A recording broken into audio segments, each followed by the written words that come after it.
Springbok coach Rassie Erasmus has named his match day 23 to take on Wales in the Qatar Cup at Twickenham this weekend.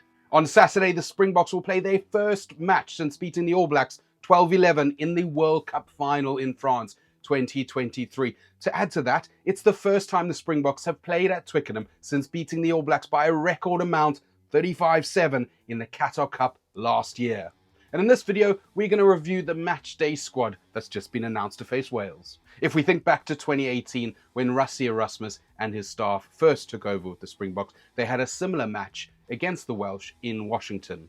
With just over a year to the 2019 World Cup, Rassie had no option but to blood a series of youngsters, which resulted in a poor performance and ultimately a loss in his first game in his storied tenure as Springbok coach. This time around though, Rassie is at the beginning of a 4-year World Cup cycle, and he signalled his intent by naming a really strong side mixed with an abundance of World Cup winners as well as 4 uncapped players.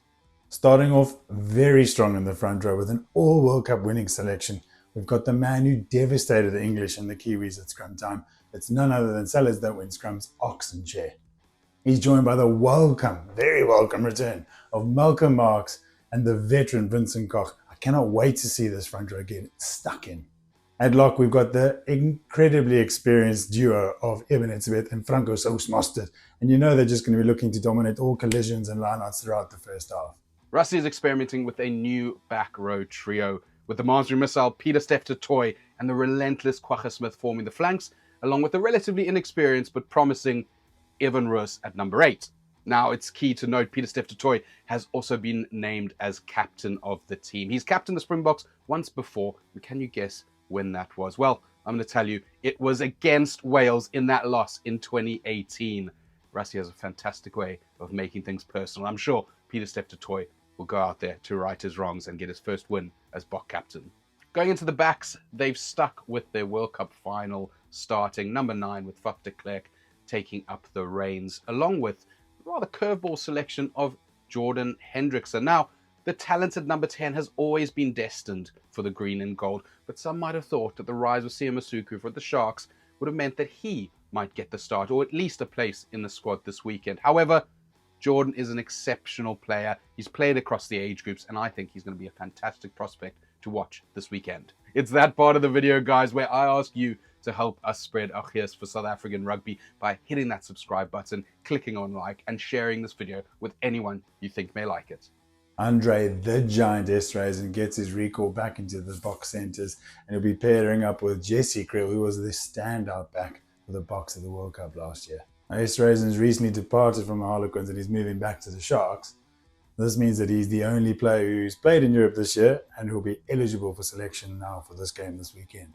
Now the wings, you've got Makazola Mapimpi regaining his number 11 shirt, which is incredible to see. He'll be joined with the try-scoring machine from the Lions, Edo van der Merwe. He's going to get a crack at Wales on his debut. And to round off the back three, we've got Afellele Fassi making his return to the Bok jersey after an incredible season with the Sharks.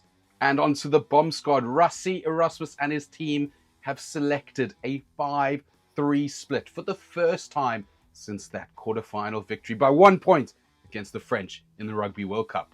The experienced replacements in the front row, Bongi Manambi and Frans Malherbe, will be joined by the Sharks' Nchunu, who will be looking to add to his solo cap off the bench. The Stormers duo of Salman Marat and Ben Jason Dixon will add some extra muscle off the bench in the second half. Ben Jason Dixon has had an amazing season with the Stormers so far, drawing comparisons with none other than Pieter-Steph du Toit. Rassie's gone and selected one of my favourite versatile players, Grant Williams, who covers 9 and wing. He's then brought in Damien Dallander, who's going to cover the centres for emergency cover. And one I'm very excited about is he's handing a Bok debut to Stormers young guns Sasha Feinberg and Ngomazulu. The 22-year-old former junior Bok can line up at 10, centre and fullback. And to add to it, his ability of the kicking team makes him a very fascinating selection off the bench for the Boks this weekend. Now that Rassie has chosen his side, it's your turn to tell us who was unlucky to miss out and who you would have selected in the comments below. Please, before you go, smash that subscribe button, hit like and share it with any friends or family. We're trying to grow a South African rugby community here on YouTube with a gees and passion for the Boks, and cannot wait to see what happens next. See you later, Bok fans.